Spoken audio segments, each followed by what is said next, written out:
Rebonjour, vous êtes toujours dans le bœuf historique politique sur JMTV+, et notre invité est toujours M. Passema Edjango, ancien enseignant en France, même si sa couleur est brûlée par le soleil, il a enseigné plutôt en France, jamais en Afrique, ancien haut fonctionnaire de la ville de Paris qui nous parle des choses que nous semblions savoir, mais que nous découvrons aujourd'hui.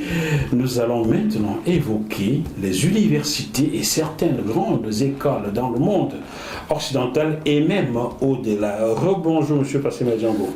Bonjour Jackie. Je n'ai pas vérifié votre ADN depuis, ceci constitue à vous serrer la main pour vérifier votre ADN. Je vais vérifier, c'est vraiment vous. Donc, c'est bien moi. C'est bien lui, hein, oui, c'est solide, hein. C'est un monsieur venu, solide, hein. Venu justement d'un milieu bantou. Bon, non, les bantous, ça n'existe pas. Oui, ben, enfin, c'est ce qu'ils disent. Je suis désolé de vous le dire, je l'ai découvert lundi 11 mars 2024. Le mot les bantous, ça n'existe pas. C'est une invention allemande. Allemand, néerlando-allemande. Voilà. Quelqu'un qui arrive au Bas-Congo. Demain, aux gens vous appellent comment les bantous. Les gens comprennent par rapport bantou. Ah d'accord, vous êtes des bantous. Voilà. Non, c'est une invention. Bantou signifie les gens. Voilà. On est d'accord, les gens. Vous êtes d'accord, moi. C'est un peu comme les cochites. Voilà, ça veut dire que tout être humain sur la terre est bantou. Voilà. Le chinois est bantou, le blanc est bantou, l'africain est bantou, l'indien est bantou. Donc, chers frères africains, arrêtez de dire nous, les bantous. Quand j'entends mon beau tout dire ça, ah mon Dieu.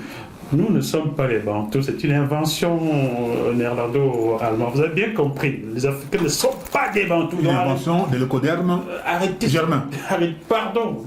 Arrêtez cette bêtise-là. Aucun Africain. Oui, le sud de l'Africain est bantou, ça veut dire que le reste de l'humanité est bantou. Le blanc peut donc se revendiquer bantou, il est bantou, tout ça signifie les gens. Oui. Dans les langues du Bas-Congo. Congo, avec K. Bon, oui. Quand même, là, c'est inventé par eux. Non, c'est inventé par nous. Ils ont repris et nous reprenons ce qui nous appartient. Donc, Monsieur Passema Edjango, vous dites, votre avis, je l'ai entendu il y a quelques semaines, votre avis et votre analyse sur les universités est que ces grandes universités, ces grandes écoles formatent et ne forment pas. Qu'est-ce que vous entendez par cela? Bien, il faut savoir que, d'abord, tout simplement, nous disons aux nôtres que l'acquisition des connaissances et des savoirs est fondamentale. Il faut poursuivre le plus loin possible les études. Étudier. Apprendre. Pas qu'à l'école, même tout seul, on peut apprendre, non? Apprendre, en tout cas, il faut apprendre. Il faut apprendre. Ok. Dans n'importe quelle institution scolaire, il faut apprendre. Avoir le maximum de connaissances possibles pour s'extraire de l'obscurantisme et sortir de l'ignorance. Bien. Alors, il se trouve que l'Occident, dans son histoire, sous domination religieuse, je dis. Catholique, surtout. Chrétienne et catholique, particulièrement, qui s'est emparée de l'Empire romain au IVe siècle avec Constantin, qui va faire disparaître l'Empire romain, a mis en place une institution de formation qu'on appelle les universités. Ah, c'est sous Constantin. Pas sous Constantin. Les universités vont être, pour ce qui concerne l'Europe, en France, au XIIIe siècle, en 1200. Les premières universités. 1200. En ce temps-là, les Amériques n'étaient pas encore connues, les Européens. Pas encore, oui. Eh bien, ces universités, c'était des lieux de transmission, enfin d'imposition du dogme religieux. Pas de transposition, mais d'imposition. D'imposition du dogme religieux. Les jeunes qui rentraient là-dedans apprenaient le dogme religieux, ce qu'ils appellent la théologie. Ah, ce que nous avons encore aujourd'hui, les facultés de théologie. Exactement. Il y avait des facultés dans l'ensemble qu'on appelle université. D'accord. Et je précise que le terme terme théologie est un non-sens. Un non-sens. Un non-sens. N-O-N. N-O-N. Sens, ensuite. Un non-sens, c'est-à-dire du point de vue scientifique. Pourquoi? Parce que théologie signifie la science de Dieu. Oui, théologie signifie la science de Dieu, en effet. Et si Dieu est Dieu, est-ce qu'on a besoin d'une science pour l'étudier? Du tout. Pour le définir? Logiquement, non. Puisqu'il est censé être au-dessus de tout. Incommensurable. Non, mais c'est un chef d'entreprise qui a créé la boîte, il est allé en vacances, il a oublié la boîte, quoi. Donc, on ne peut pas parler de théologie. Donc, on ne peut pas accorder de l'importance à ce concept, à tout ce qui l'entoure, à tout ce qu'elle contient. Théologie, science de Dieu. Vous allez dans une école pour apprendre la science de Dieu. Alors que Dieu est ce qui est. Je vais vous dire que je l'ai échappé belle, car à l'âge de 17 ans, quand j'ai 20 sur 20 pour me confirmer au baptême à l'église, je passais beaucoup de mon temps en faculté de théologie protestante de Djongolo. Je viens de retrouver Djongo Sadra, qui fut mon pasteur, qui prêchait le jour de ma confirmation. Il est en Allemagne. J'y étais avec des gens comme Benjamin Kwaga, paix à son âme, comme Kung et Jonathan, qui est encore en vie. Tout le monde voyait en moi le futur pasteur. Mais j'ai commencé à me poser des questions. Voilà. Je l'ai échappé belle alors, vous me dites.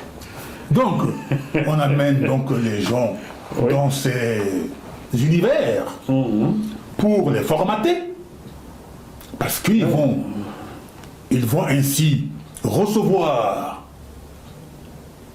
toute la propagande religieuse, la propagande religieuse qui est présentée comme étant de la science, alors que c'est du qui n'a de science que le nom, c'est du formatage.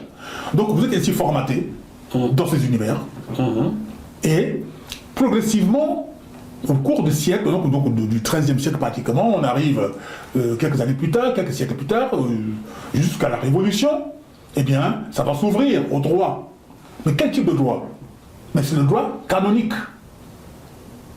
C'est appliquer... Expliquez pour que les enfants qui ont 12 ans, 13 ans comprennent. C'est appliquer les règles de droit religieux au rapport entre les hommes. Le droit canonique, c'est le droit de la religion, qui tire son essence du livre qu'on appelle la Bible, qui, de notre point de vue, est un manuel de propagande négrophobe et féminiphobe. Vrai. Sur lesquels nous pourrons éventuellement revenir. D'ailleurs, juste une parenthèse, ceux qui disent que la Bible est un livre universel, j'ai encore posé la question à quelqu'un il y a 2 jours, dimanche, dans un restaurant, une dame, belle dame, qui est à l'église protestante à Paris.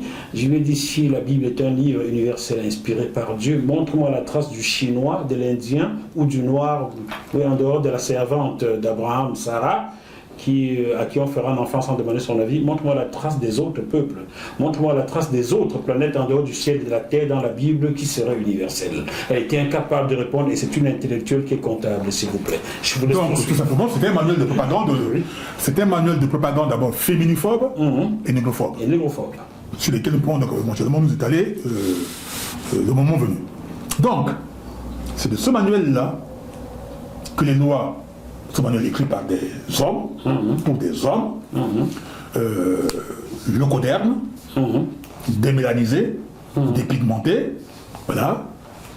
C'est de ce manuel qu'on va tirer des passages, qui vont être présentés comme étant un droit, du droit, à imposer aux uns et aux autres, qu'on appelle le droit canon. Le canon, c'est que les grands traits, hein, du catholicisme, donc ce qu'on appelle l'universalité, ils se mettent entre eux, ils décrètent que ce qu'ils sortent de leur esprit est universel et doit s'imposer ainsi à tout le monde. Voilà. Dites-moi, étymologiquement parlant, que signifie université? Vous avez une explication? L'université, justement, c'est qui découle de l'univers. L'univers. Oui. C'est l'univers des connaissances. C'est qu'ils prétendent. Donc le savoir étant universel, tout ce qu'ils ont produit, parce qu'en fait, c'est quoi? C'est que ce qu'ils ont créé comme étant Dieu. Ils disent que Dieu Est univers. Et univers. La raison pour laquelle ils disent catholique, catholique qui signifie... Oui, l'univers. L'univers. Voilà. Donc, Dieu, donc l'univers, c'est l'œuvre de Dieu. C'est l'œuvre de Dieu. Donc tout, c'est l'œuvre de Dieu en question. Mais quand on analyse ce Dieu-là, il est amour. Il est supposé être amour. Non, c'est ce qu'ils écrivent. C'est ce qu'ils écrivent, oui. Il est écrit qu'il est amour. Il est courroucé.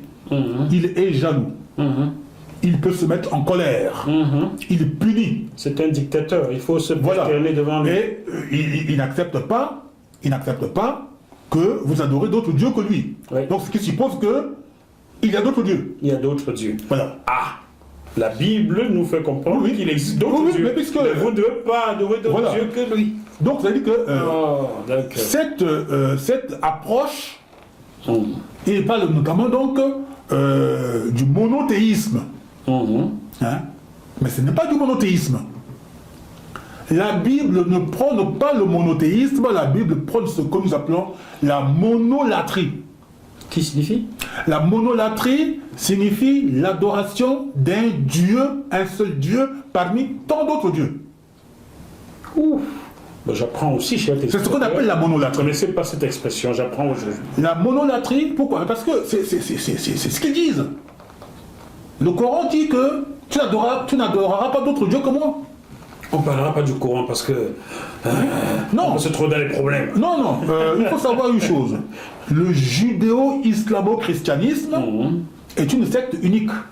En effet, puisque le christianisme émane du judaïsme comme l'islam émane du christianisme et du judaïsme. Donc c'est un ensemble. Les enfants du meilleur. Et lorsque nous aurons l'occasion d'étudier l'islam, le Coran éventuellement, de parler de l'islam et le Coran de manière scientifique, de l'analyse scientifique. Parce qu'il faut savoir que dans l'enseignement en Occident et particulièrement en France, il y a ce qu'on appelle l'enseignement du fait religieux.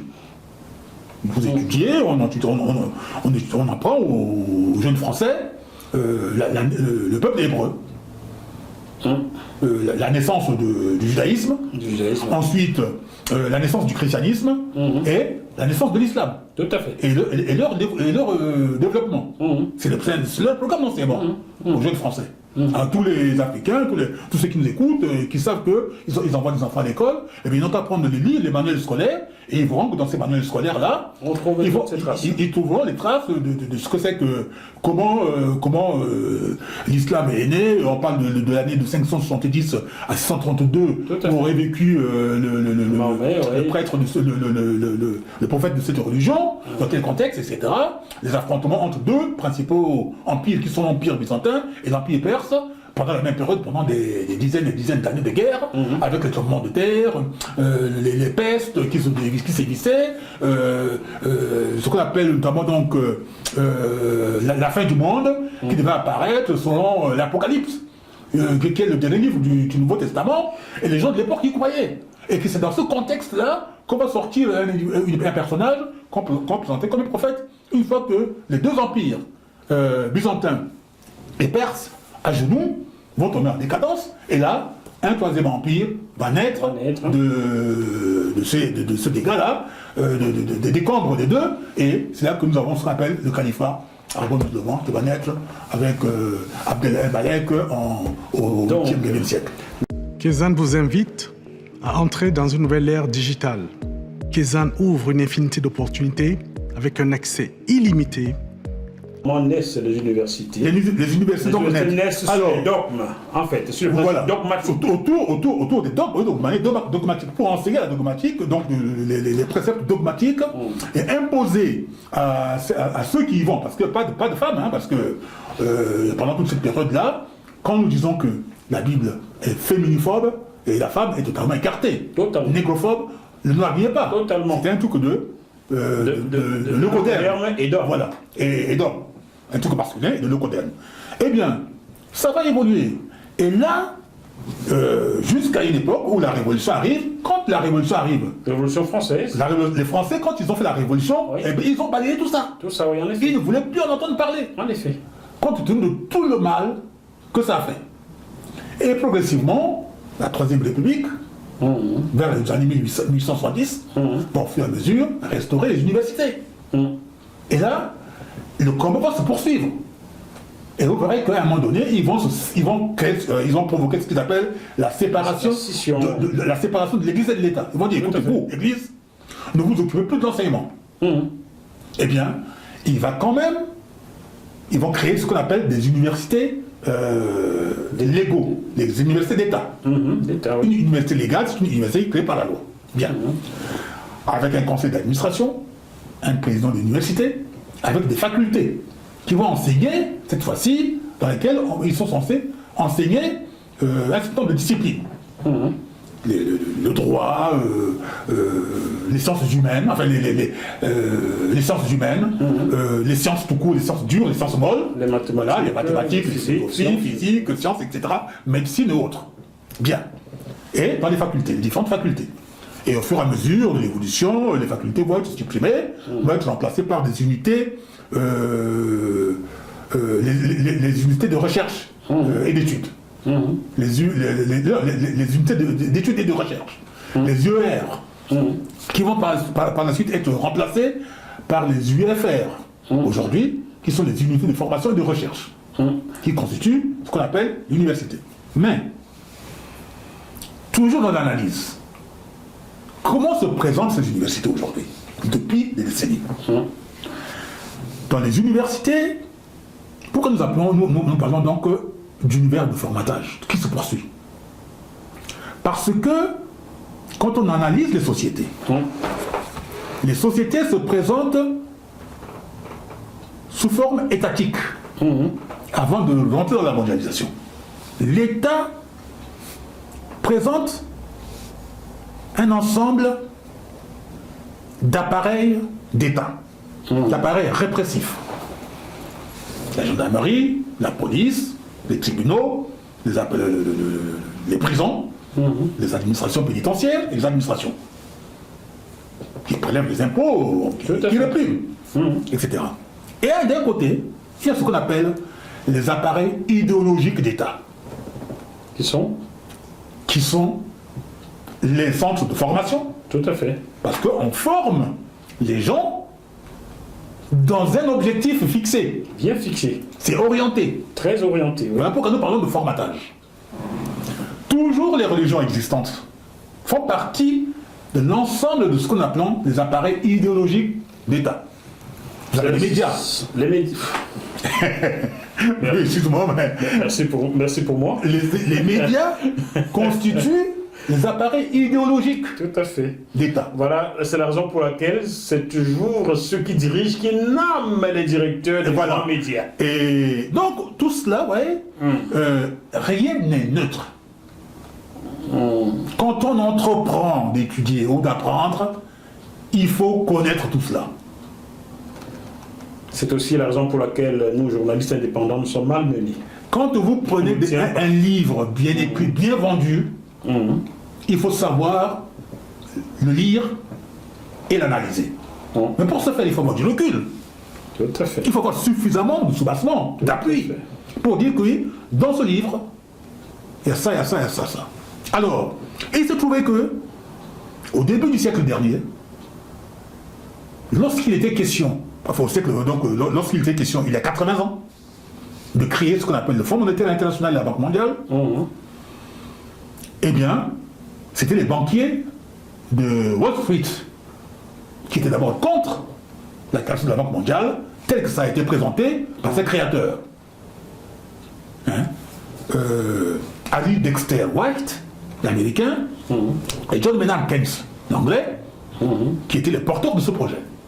Il était question de créer une banque mondiale, la Banque mondiale, et une institution financière internationale, mondiale, qui est le FMI. Fonds monétaire international. Et là, avec des monnaies spéciales qui devaient, etc. Donc, ça ne racontait pas évidemment de... Mais quelques années auparavant, à l'issue de la Première Guerre mondiale, l'Amérique avait des problèmes. Parce qu'il faut savoir que dans les grandes universités, on formait des gens qui, soi-disant, sont des économistes et on présente l'économie comme étant une science, une discipline scientifique. Et pour vous, l'économie n'est pas... L'économie, pour moi, n'est pas une discipline. Pourquoi? Parce qu'une discipline, il y a le mot discipline. Il y a des règles communes à travers lesquelles tous les pratiquants se reconnaissent. Se plient d'ailleurs. Se reconnaissent. Se reconnaissent dans la règle. Ce qui n'est pas le cas. En économie. Les économistes ne sont jamais d'accord entre eux. On le voit en France aujourd'hui. Monsieur Gabriel Attal, le Premier ministre de Macron qui est sorti, n'est pas déjà d'accord avec son successeur, Michel Barnier. Monsieur Barnier qui vient d'arriver. Il a une formation d'économiste, Attal? C'est pas question d'économie. Il a la tête des gouvernements. Mais a-t-il une formation économiste? Je crois pas. Non, tout homme politique qui se considère est censé avoir des connaissances économiques, en économie. Puisqu'il gère l'économie du pays, en tant que Premier ministre, en tant que chef du gouvernement. Il y a des conseillers autour de lui, il a le ministre, comment il s'appelle, il a le ministre de l'économie, qui tous les jours... Bruno Le Maire. Et qui ça. Donc, voilà. C'est ce monsieur qui voulait faire effondrer l'économie russe. Voilà. Et qui a fait effondrer l'économie russe. Et voilà, qui s'est tiré une balle dans le pied. Donc... C'est mon ami, hein, c'est mon ami politique, et on a joué au baby-foot ensemble à Seniors en 2009. On s'est revu à Berlin en septembre 2020. Eh bien voilà. Le dit, voilà, c'est mon ami. Donc, donc nous partons du fait que ces institutions, ces univers qui forment ces gens, je prends cet exemple-là, eh bien, ils ne sont pas d'accord entre eux. Parce que s'ils étaient d'accord entre eux, eh bien, tous les économistes de France ou d'Europe, ou du monde occidental, se mettraient d'accord pour régler le problème des crises récurrentes auxquelles se trouve confrontée l'Europe. Ils ont connu une crise en 2008, la crise des subprimes aux États-Unis, qui s'est déplacée à travers le monde, etc. Les économistes ont été incapables de trouver des solutions. Eh bien, quant aux pauvres Africains, qui sont les porte-valises, qui sortent de ces écoles, ils sont tous des agrégés, des docteurs en économie. Ils se gargarisent sur les plateaux de télévision, je suis professeur, je suis docteur. Voilà, ils sont des professeurs en économie, ils sont des docteurs en ceci, machin, etc. Mais quand on voit les résultats, il faut savoir qu'un médecin ou un mécanicien qui n'arrive pas à dépanner votre voiture, vous n'allez pas continuer à lui amener votre voiture. Ah non, du tout. Eh bien c'est pareil. Si c'est des gens scientifiques, sérieux, à partir du moment où ils sont incapables de résoudre le problème auquel on se trouve confronté, t'as un problème. Il y a un problème. Il y a un autre économiste en Afrique de l'Ouest, là, vous le connaissez? Il a travaillé... Ouattara, ministre qui était au Fonds monétaire international, je ne le connais pas celui-là. C'est monsieur qui a entendu la Côte d'Ivoire. J'ai entendu parler de ce bonhomme-là. Qui, ces gens-là, nous les appelons les dragons. Ah bon. D'accord. Nous les appelons les dragons. Il a été bien formaté, lui. Hein. Mais oui, voilà un formaté. Un vrai formaté, lui. Hein. Dans les années, jusqu'aux années 80, on dit évidemment, et donc dans ces années-là, il y avait ce qu'on appelait les Chicago Boys. Les Chicago Boys sont des gens qui sortaient de la prestigieuse université de Chicago, aux États-Unis, qui formait les grands économistes, les financiers, etc. Et qui travaillaient, qui représentaient les institutions financières internationales, Banque mondiale et Fonds monétaire international, dans leur pays. Ils étaient très nombreux en Amérique latine, quelques-uns en Afrique, en Europe, partout. Qui ont provoqué des faillites partout où ils sont passés. Partout où ils sont passés. Voilà donc cet exemple-là, et on peut multiplier les exemples pour pas mal de domaines. Et c'est en cela que le système va vous dire, écoutez, leur credo c'est quoi? L'État ne doit pas se mêler d'économie. Ah bon? Oui, c'est ça leur credo. Donc l'État doit se débarrasser de tout ce qui rapporte de l'argent. Ah bon? Donner ça au privé. Et se contenter seulement des taxes que le privé veut bien verser à l'État. Le privé qui est aujourd'hui plus puissant que les États. Là. Mais oui, quand je vois une entreprise... C'est le résultat. Pour le cas de la France, oui. L'entreprise Total fait son chiffre d'affaires à 90% à l'étranger. Oui. Ça veut dire que si les Africains étaient sérieux, ou bien quand les Africains deviennent sérieux, Total devra payer ses impôts au Congo, au Cameroun et tout. Et Total ne versera plus grand chose en France puisque sa richesse est faite à l'extérieur. Je viens sur Bernard Arnault.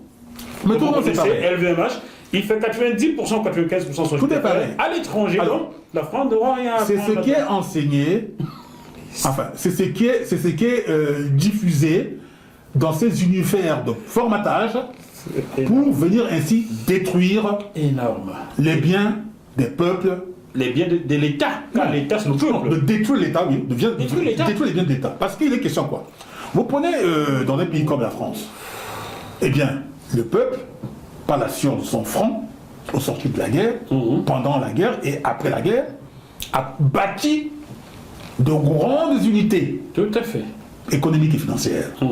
Les chemins de fer, les centrales électriques. Tout à fait. Les grandes écoles. Les grandes écoles. Ce sont les biens qui ont été construits par la sueur des Français. Des Français, oui. Eh bien... Et un peu l'argent des Africains. Oui, voilà. Bon, si on reste à l'intérieur des pays, c'est pareil pour les pays africains aussi, parce que les Africains aujourd'hui, sur l'Occident. Ces porteurs de valises, ces domestiques qu'on appelle universitaires, et bien, qui vont en Afrique, eh bien, qui ne jurent que par leur maître, eh bien, qui ne comprennent rien à rien, eh bien, détruisent de la même manière tout ce qui est censé constituer le fondement d'un État dans les pays africains. Ils y contribuent grandement.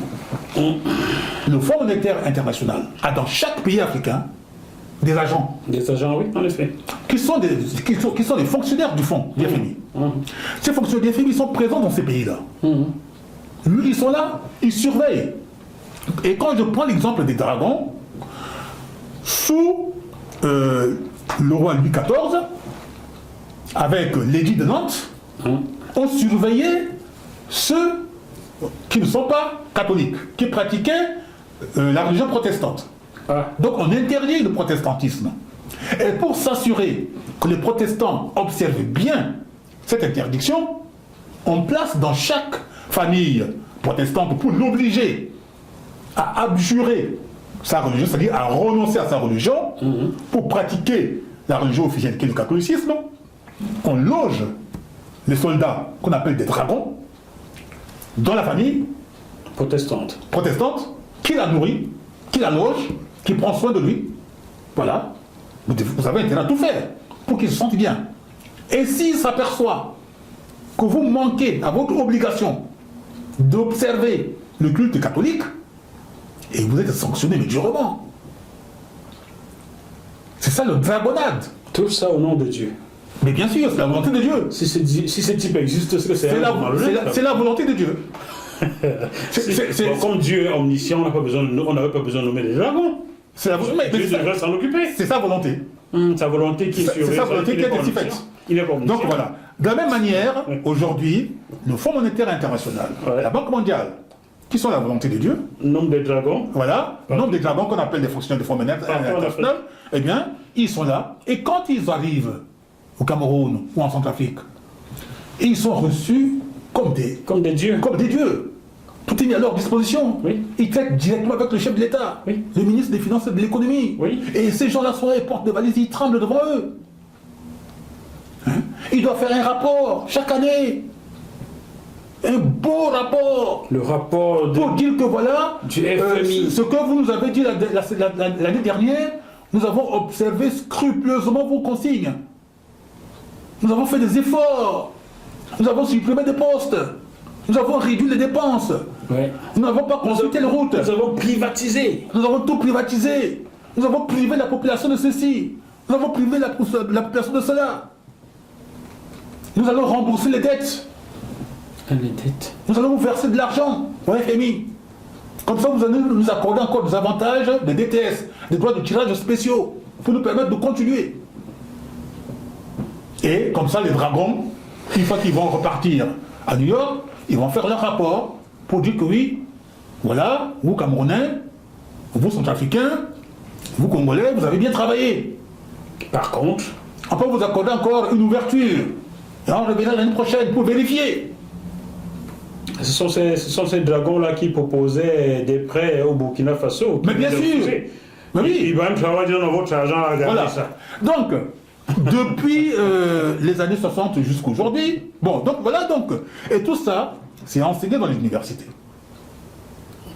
Voilà pourquoi nous parlons. Vous parlez des universités où Nana Akufo-Addo est passé aussi. Mais bien sûr. Nana Akufo-Addo. Oui, le Ghana, oui. Il est passé mais ils sont tous passés dans ces universités-là. Il n'irait pas au FMI, je vais vous dire, parce que j'ai rencontré, moi j'ai eu j'ai eu des entretiens. Je me souviens de certains professeurs, bon, donc Annie Krigel, bon, père son âme, qui des professeurs qui disaient que oui, quand je ne suis pas là, quand j'arrivais, les collègues me disaient, mais oui, tu sais, la prof dit que toi tu parles beaucoup. Mais parce que j'étais tout le temps en train de contester leur enseignement. Tout à fait. Hein? J'étais tout le temps en train de contester leur enseignement. Mais on ne vous le disait pas, on le disait dans votre dos. Et quand j'ai discuté mais vivement avec eux. Je comprends pourquoi vous n'avez pas été directeur à Paris ou directeur de quoi que ce soit. Je me souviens de Jean-Claude Martinez, un professeur de droit économique. Hein? Je comprends. Des gens comme vous, on les nomme pas. J'ai eu ce personnage-là. J'ai passé un oral avec lui. Hein? Dans les années, je ne sais pas, 80. Monsieur Django, vous êtes un subversif intellectuel, non? Parce que les connaissances, c'est fondamental. Oui, en effet. Les connaissances, c'est fondamental. C'est très, très important. Là, vous êtes à l'aise. Vous êtes quelqu'un, vous vous dites, oui, je suis immortel. Je peux quitter ce monde-là, ce qui m'éteindre donc physiquement, mais je reviendrai. Je reviendrai pour poursuivre. La réincarnation. Je reviendrai pour poursuivre ce que j'ai à faire. J'ai toujours été là. Je comprends pourquoi Ibrahim Traoré ressemble à s'y méprendre à Thomas Sankara. Voilà donc. Mais il se trouve parce que faut se mettre ça dans la tête. Et puis la connaissance est fondamentale. Plus vous avez les connaissances et le savoir, plus vous vous sentez invincible. Tout à fait. Tout à fait. Vous vous sentez invincible. En effet. Ce n'est pas un individu qui dirige une thèse de doctorat ou qui tient un master ou machin, etc., et qui va venir devant vous, qui est président d'une université, qui a été désigné, élu, etc. Parce qu'il faut savoir c'est quoi. Dans les universités en question, il y a l'orthodoxie de l'université et les enseignants hétérodoxes. Mais ceux-là, pendant très longtemps, ils n'étaient pas admis à l'école normale supérieure, où on forme des professeurs de lycée, de collège. Parce ils avaient un son dissonant. Aucun n'est admis à enseigner à l'ENA ou à l'Institut d'études politiques à l'IAP. Ni titulaire de chaire dans les grandes universités. Quand on parle de démocratie, où est l'égalité là-dedans? Où est la liberté? Dans ce monde qui se présente comme étant un monde démocratique, eh bien, l'intolérance est la règle. On ne tolère pas ce qui va à l'encontre de l'idée dominante. Passema et Django, qu'est-ce que vous faites en France? Vous êtes encore jeune. Y a-t-il pas un seul pays d'Afrique qui peut vous tendre la pêche pour aller enseigner? Qu'est-ce que vous faites là? Mais là, ils sortent d'enseigner, là. Chers téléspectateurs, si vous passez un mois sans voir Passema et Django sur GMTV+, envoyez des écrits pour qu'ils reviennent tous les jours ici. Donc, parce que en fait, la chose, c'est ça. Il faut se dire que dans ce monde-là, c'est aux Africains, parce que il faut que la jeunesse africaine se multiplie. Il ne faut pas s'accrocher aux futilités. Au football. Non, c'est pas interdit. C'est pas interdit, mais bon. J'encourage même, parce que j'en profite pour féliciter l'équipe congolaise, les U20, qui vient de gagner à Brazzaville face à leur frère du Congo-Brazzaville, le championnat d'Afrique centrale. Voilà. Bon. Il y avait le Cameroun, le Congo, les deux Congos, la Centrafrique et le Gabon. Ils se sont réunis, ils se sont amusés le week-end dernier. Et bon, j'encourage, ça permet à la jeunesse, le sport permet à la jeunesse de s'exprimer. Oui, mais lisez ensuite. Mais il n'y a pas que ça. Parce que il faut savoir que Zahir Emery, ce jeune de 18 ans, qui joue au Paris Saint-Germain, vient d'avoir son baccalauréat. Oui. Sa mère l'a informé, écoute mon petit, tu as eu ton baccalauréat. Oui. Il a passé ses épreuves, machin, etc.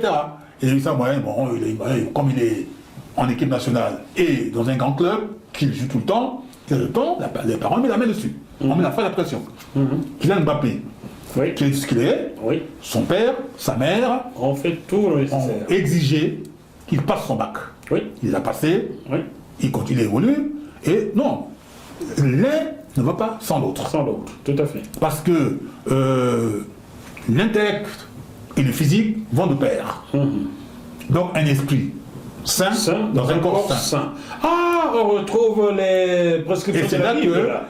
Et c'est là que, voilà, et c'est là que la sainteté ici, c'est la sainteté sainte. Sainte. Ah, contrairement à la sainteté biblique, obscure, biblique et aliénante du manuel de propagande que vous appelez Bible ou Coran ou Torah.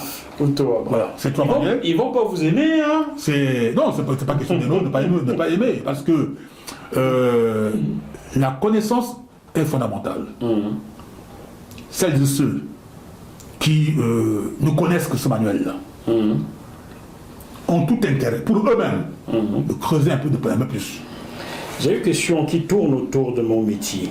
Oui.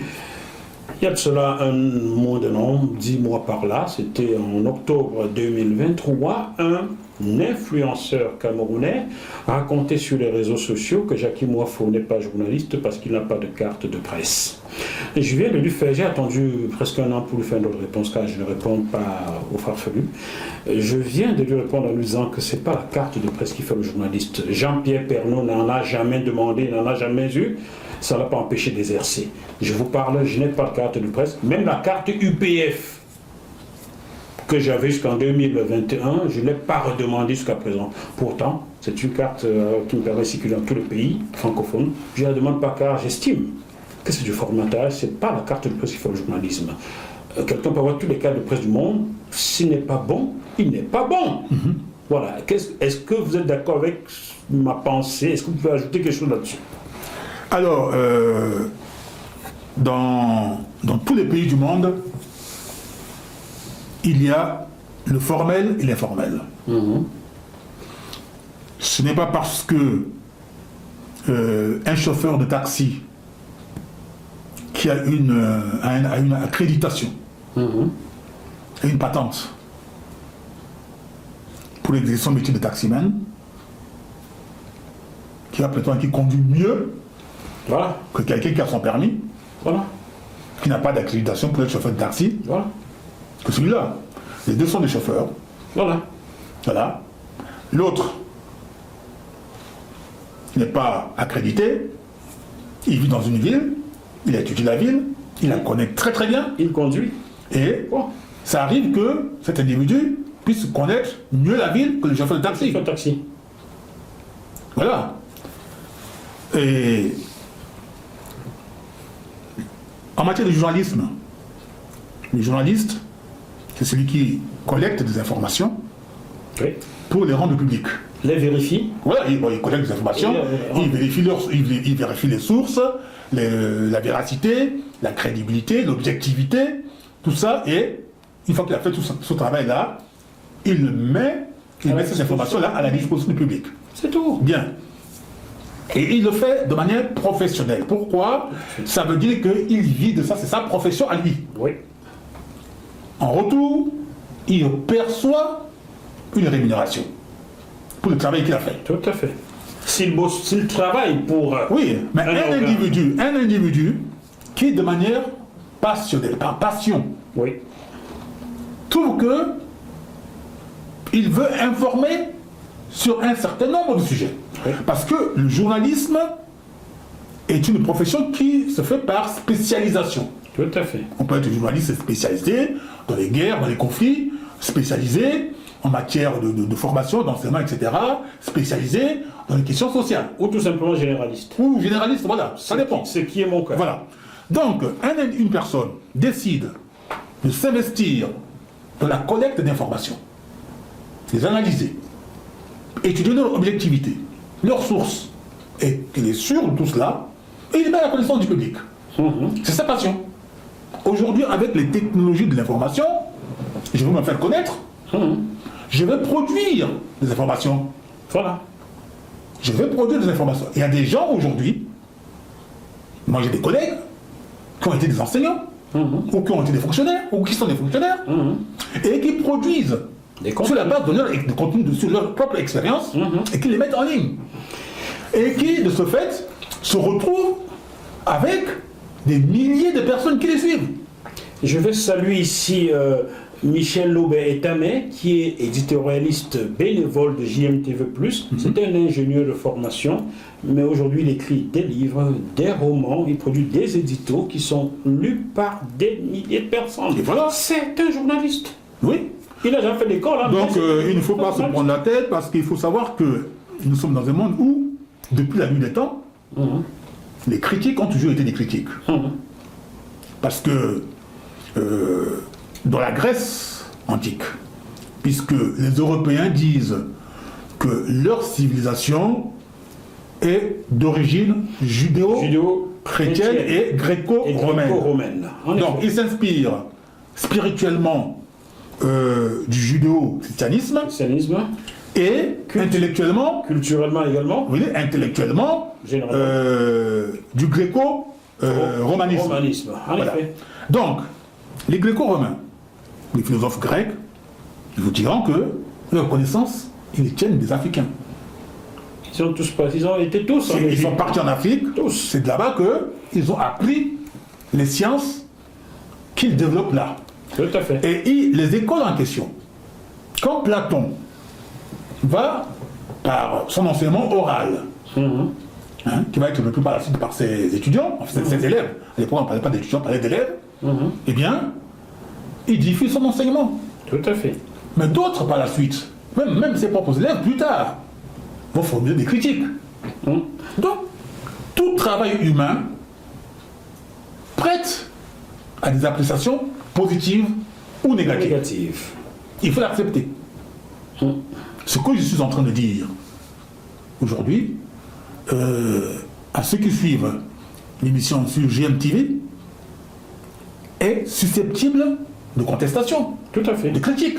Et si quelqu'un... Et je m'y prête. Si quelqu'un trouve que je ne dois pas, vous me contactez gmtv+.com, vous venez prendre votre chose. Je trouve que c'est normal. Oui.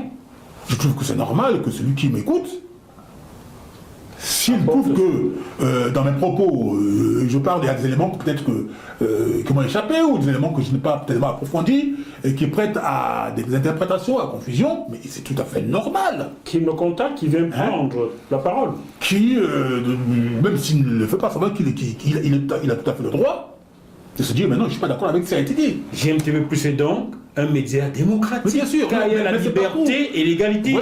Donc, toute œuvre humaine, toute œuvre humaine n'est pas figée. Comme à l'université, comme dans les universités, quoi. Voilà, le monde évolue. Alors, il se trouve que c'est en cela que nous disons que, voilà, puisque nous sommes sur l'expression, sur les formatage des universités, oui. Vous m'interpellez, oui.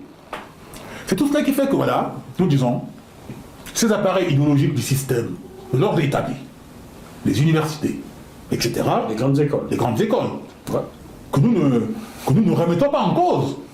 Parce qu'il faut bien, à un moment donné, créer des cadres dans lesquels la jeunesse, et tout le monde d'ailleurs, parce qu'il a la formation continue pour adultes, tout à fait, que les gens puissent se sentir à l'aise pour apprendre. Mais il faudrait que ces connaissances et ce savoir-là reposent sur des objectivités, sur des critères objectifs. Tout à fait. Qu'on privilégie le côté scientifique des choses. Le jeune africain qui va s'inscrire dans une université, une UFR, qui va choisir comme thèse de doctorat l'histoire de l'art, je n'ai rien contre cela.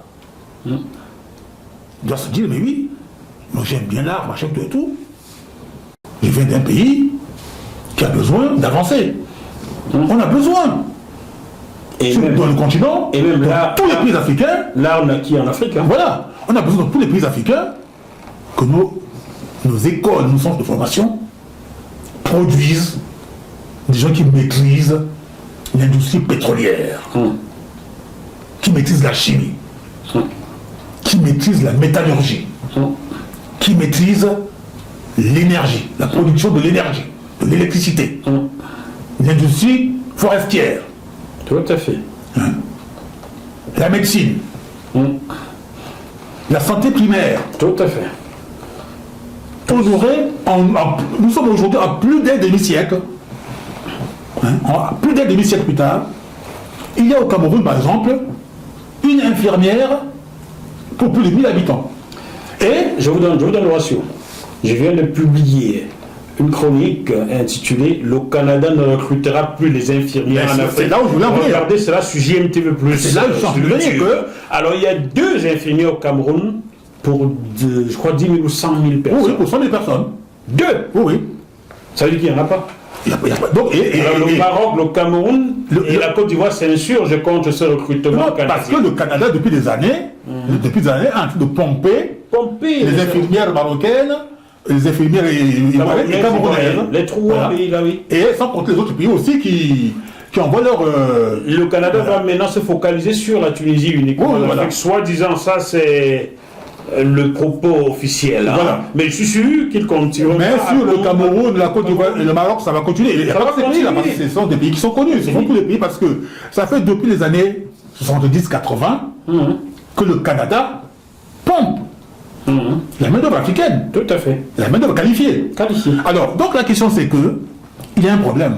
D'abord, comment va-t-on maintenir dans nos pays, sur le continent, ces éléments, ces cadres, ces techniciens formés? Il faut un cadre. Il faut un cadre, oui. Lorsque vous avez une infirmière, il faut qu'elle trouve un cadre, un hôpital dans lequel elle va travailler. Et les conditions? Voilà, où les conditions, dans les meilleures conditions. Dans les meilleures conditions.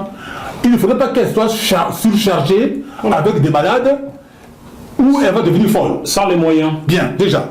En plus, il faudrait qu'elle perçoive régulièrement son salaire. Régulièrement son salaire, oui. Il faudrait qu'elle ait des moyens de transport qui sont adéquats. Qu'elle soit bien logée. Quand il n'y a déjà pas de route, là, qu'elle soit bien logée. Voilà, donc, parce qu'il n'y a pas que le métier en lui-même. Parce que l'individu qui a une qualification, qui fait son métier, qui exerce son métier, mais il y a tout un environnement qu'il faudrait développer. Qu'il faut développer. Donc ceci est valable pour tous les différents secteurs. Oui.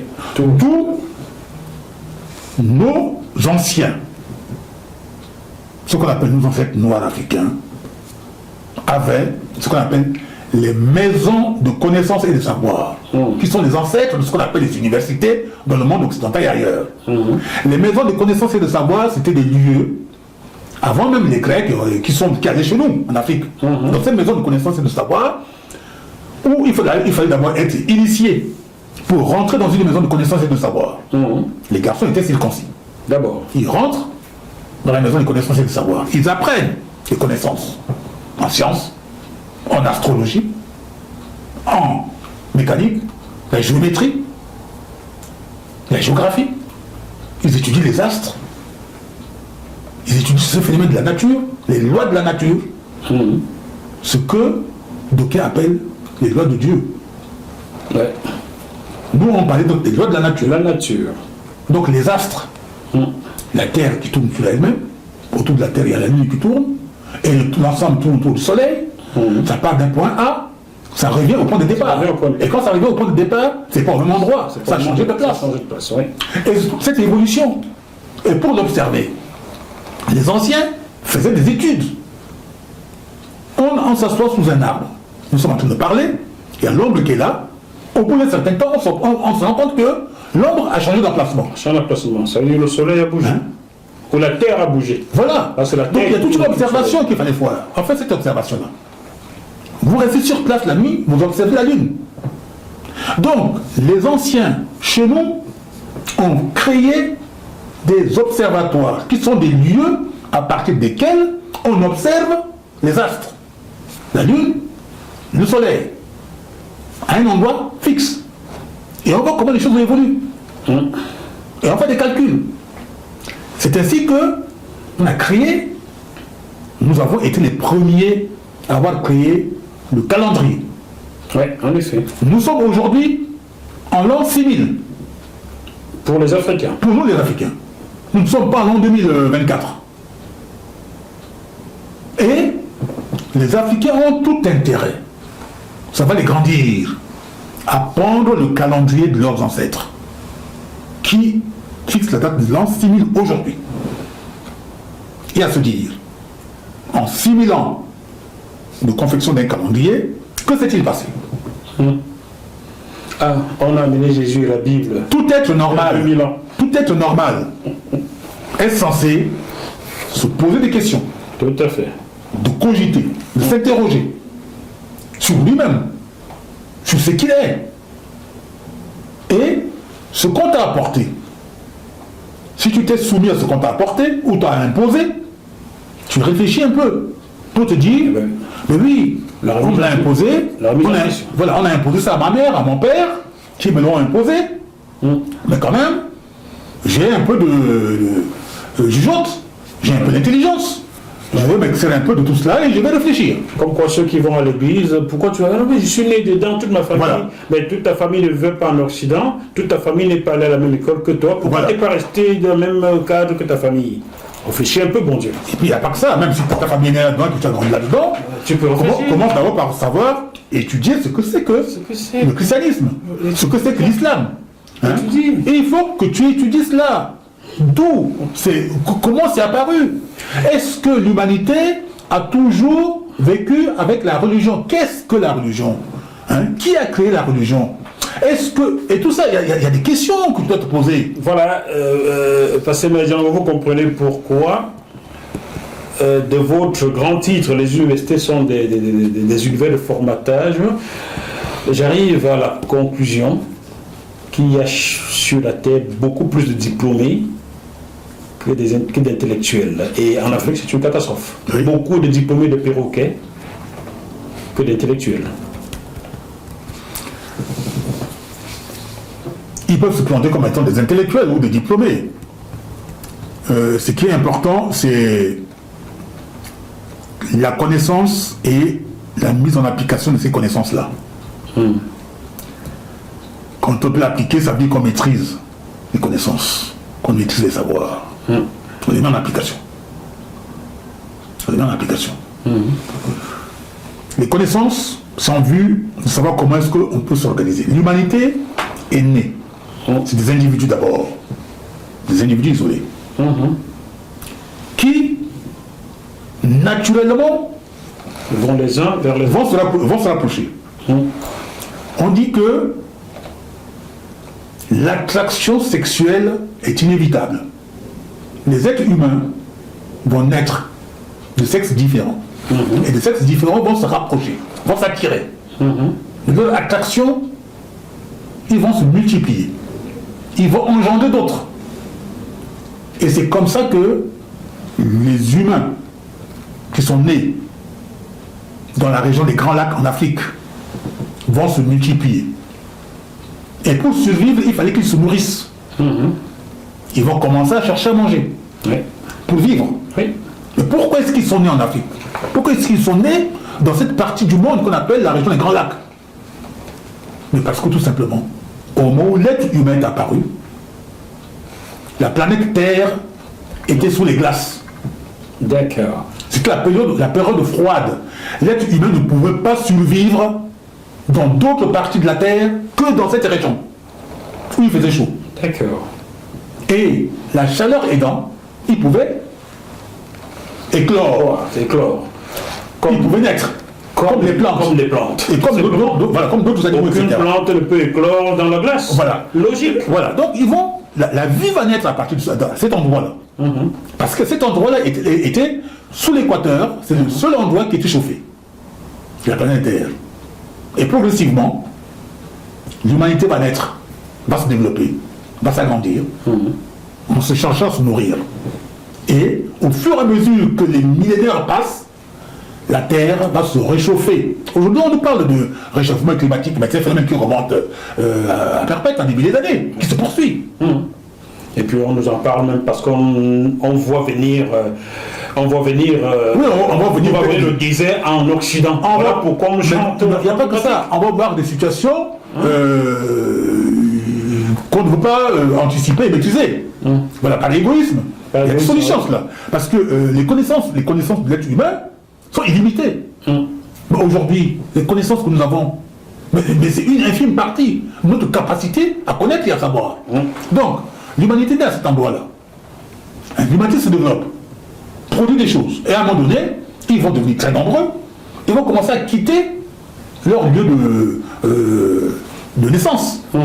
Ils vont d'abord commencer par s'éparpiller sur le continent africain, aller vers l'est, vers l'ouest, Puis, plus tard. Et puis plus tard, ils vont émigrer vers le nord. Vers le nord. Ils vont vers l'est. Qui est ce qu'on appelle l'Europe aujourd'hui. Voilà. Ils arrivent en Europe. Ils vont sur les autres territoires d'Océanie, etc. Par le tour de Bering, ils passent par ce qu'on appelle la Russie aujourd'hui. Par le tour de Bering, c'est plus le continent américain. C'est la chose que Yves Coppens se disait. Donc, tout cela, le noir d'aujourd'hui doit chercher à comprendre. Parce que on leur dit que l'être humain se renaît en Mésopotamie. Qu'on a pris, de l'argile ou de la terre, qu'on a façonné, qu'on a soufflé dedans, qu'on a créé un être humain, et après, on va opérer cet être humain, on va extraire sa côte, et puis on va en faire une femme, etc. Donc ça veut dire que bon, et quand on regarde les côtes, ben... Alors, soyons bêtes, acceptons, d'accord? Acceptons que ça s'est passé ici. Alors, Adam et Ève ont eu 2 enfants. Oui. Qui s'appelait Caïn et Abel. Abel, oui. L'un a tué son frère. Oui. Il restait un seul enfant. Oui. Comment a-t-il fait pour se multiplier? Il a couché avec sa mère? Eh bien, parce que bon, Abel étant mort, ils ont eu un 3e fils. Ah, ils ont eu un 3e fils. Oui. Donc, il a fait un enfant avec son frère alors. Il y a tout ça, donc il y a un problème. Parce que l'homme peut procréer, c'est ça? Voilà. Voilà. Donc, comme il restait une seule femme sur la terre, ça veut dire que les 2 fils ont procréé leur maman. Ne parlons plus d'inceste familial alors dans ce cas. On comprend pourquoi c'est développé en Occident. Mais oui, mais bien sûr, parce que la chose c'est quoi? Ça ne tient pas la route. Nous aurons l'occasion probablement donc d'étudier ce manuel. Hein? On aura l'occasion donc d'étudier ce manuel pour dire que voilà, le bon sens, hein? Le bon sens voudrait que quand on s'engage dans une organisation de ce genre, moi ce que j'appelle une organisation géopolitique, parce que la religion est une organisation géopolitique, dont l'idéologie eh bien, est négrophobe et féminophobe. Donc, on le dit. Cette organisation, quand tu es dedans, ben, la moindre des choses, c'est quand tu es dans un parti politique, ou dans une association, ou dans un syndicat. À un moment donné, tu te poses des questions. Hein, tu essaies quand même d'essayer de comprendre. Sortons du dogme. Prends le livre, et lis-le. Hein? Et puis quand je dis... Genèse, non, c'est pas moi, je comprends. Hein. Genèse chapitre 1, verset 1, au commencement, il n'y avait rien Dieu qui est sur la terre. J'ai 17 ans, je demande à mon pasteur, qui est toujours vivant, Philippe Guetté, est toujours à Yaoundé. Pasteur, je vais chez lui un midi, on déjeune, après on se tire dans son bureau, mais pasteur, il est écrit là, il n'y avait rien, Dieu créait les cieux et la terre. Mais d'où venait ce Dieu-là déjà? Avant qu'il crée la terre et les cieux, lui-même vivait sur quoi? Alors il ne sait pas comment répondre. Il me dit, mon fils, heureux ceux qui croient sans voir. J'ai eu dans ce cas-là, ça ne sert plus à rien de lire. Donc c'est à cela que ce que vous dites. Nous avons les 2 concepts. La croyance et la connaissance. Ah oui, nous disons plutôt la connaissance que la croyance. Que la croyance, oui. Mieux vaut connaître que croire. Que croire. Car croire signifie accepter les dogmes. Point. Croire signifie tout simplement accepter sans réfléchir. Voilà. On ne peut pas rester ignorant comme ça, sans connaître. Croire signifie être ignorant, en fait. Voilà, se laisser aller, et puis ne pas faire le petit effort, le petit effort pour savoir. Mais mes frères et mes sœurs, j'en connais des amis d'enfance ou des connaissances que j'ai rencontrées au cours de ma vie. Ils sont docteurs aussi, ils sont professeurs en ça, et après ils me parlent de Jésus. Allah, je leur dis, mais vous faites comment pour ne pas réfléchir, mon Dieu? Mais c'est parce qu'ils ont été formatés dans ces univers de formatage, on leur a décerné des titres à travers des documents qu'ils appellent doctorat ou agrégation ou licence ou ceci, et apparemment ils n'ont pas de connaissances. Ils sont limités, de manière, donc ils sont limités à ces choses-là, et ils ont obtenu le document qui leur permet d'aller se faire connaître, d'accéder à certains endroits. Eh bien, il reste là, parce que pour tous, il y a Adam, Ève, qui ont 2 fils, mais ils n'ont pas de fils. Le 3e garçon, c'est Seth. C'est Seth, oui, 7. Hein?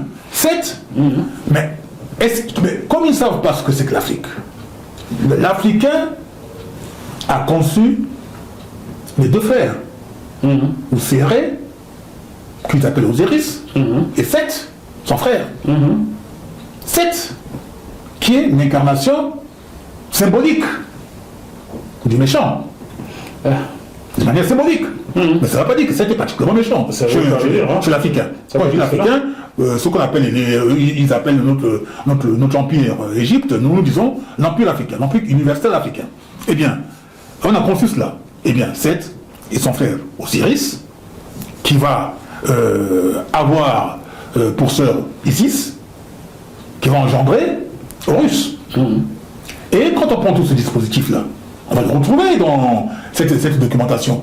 Et quand on analyse le manuel en question, qu'ils appellent Bible, au Torah, au Coran, hein, parce qu'en fait, c'est quoi? Nous disons une organisation judéo-islamo-chrétienne, qui a pour manuel en 3 parties, la Torah, la Bible et le Coran. Tout à fait. Avec un Dieu ternaire. Le Dieu ternaire, c'est le Dieu qui présente 3 visages. On l'appelle Jéhovah, Jésus, Christ et Allah. Hein? Mais c'est le même Dieu qui présente 3 têtes ou 3 noms différents. Qui n'est pas universel. Hein? Qui n'est pas universel. Puisqu'il est spécifique. Ne connaît pas ce Dieu, l'Indien ne connaît pas. Voilà, il est spécifique à cette organisation. Hein? À cette organisation en 3 parties. Cette organisation ternaire. Hein? La triade en question. La Trinité, comme il l'appelle. Tout ça. Voilà, la Trinité, c'est plus judéo-chrétien que... Non, mais de toute façon... la Trinité, ça va dans l'islam. Mais non, mais de toute façon, l'islam découle de cela. Parce que l'islam est une création des Syriaques. Des Syriaques. En 632. Tout à fait. Parce que je vous disais, tantôt, que le personnel central de l'islam, qui est présenté comme étant leur prophète, aurait vécu de 570 à l'an 632. Tout à fait. Et entre 570 et 632, il n'y avait pas encore de la religion musulmane, dite musulmane. Ce qu'on appelle la religion musulmane va venir après, 100 ans après la disparition du prophète. De son vivant, il n'y avait pas de musulmans. Il y avait des personnages qu'on appelait les compagnons du prophète, qu'on appelait les salafs. Les salafs, d'où le mot salafiste. Les salafs, justement, dont les descendants, aujourd'hui, se réclament du salafisme. Les compagnons du prophète. Donc, ce n'est pas des musulmans. Les musulmans qui signifient soumis. Soumis au Dieu qu'on appelle Allah. Donc, ça va venir un siècle plus tard. Le prophète ayant disparu. Depuis longtemps. Avec ses compagnons. Et Abdel Malek, l'Omeyyade, le calife Omeyyade, qui va décider que voilà, eh bien, nous avons une religion, puisque la religion chrétienne, incarnée par l'Empire byzantin, et la religion zoroastrienne, incarnée par l'Empire perse, ayant disparu, ayant existé, eh bien, après des dizaines d'années de guerre, de destruction, machin, etc., on va créer une nouvelle chose. Il y a du vide. Donc, une nouvelle religion va se créer. Mais les gens à l'époque qui étaient là, dans cette région, ils étaient à majorité des chrétiens. Tout à fait. Et des juifs. Et des juifs. Ils pratiquaient le judaïsme et le christianisme. Le christianisme, tout à fait. Parce que les mêmes peuples qui combattaient dans les rangs de l'Empire byzantin et dans les rangs de l'Empire perse, eh bien, ce sont les mêmes peuples qui vont par la suite se retrouver dans les rangs, dans le califat qui va se mettre en place. Le troisième empire. Je vous garderai jusqu'à demain matin pour développer tout cela, mais le titre de cette tranche d'information était « Les universités sont des univers de formatage ». Et les universités vont naître justement dans le monde musulman pour la même chose, pour le même type de formatage, où on se retrouve avec beaucoup de Noirs africains qui font des théologies sur l'islam ou sur le Coran et qui vont partout en Afrique et qui s'investissent à fond dans l'apprentissage de la langue arabe et plutôt que dans l'apprentissage du Bambara, du Lingala, de Manouaka, du Swahili, etc. Voilà. Ou du Sango. Voilà. Vous avez compris, chers téléspectateurs. Apprenons. Et si vous ne pouvez pas lire, demandez que Sema Django vienne chaque mois pour vous dire des choses qui vous permettront d'apprendre. On se retrouve dans quelques minutes dans la dernière partie de cette émission.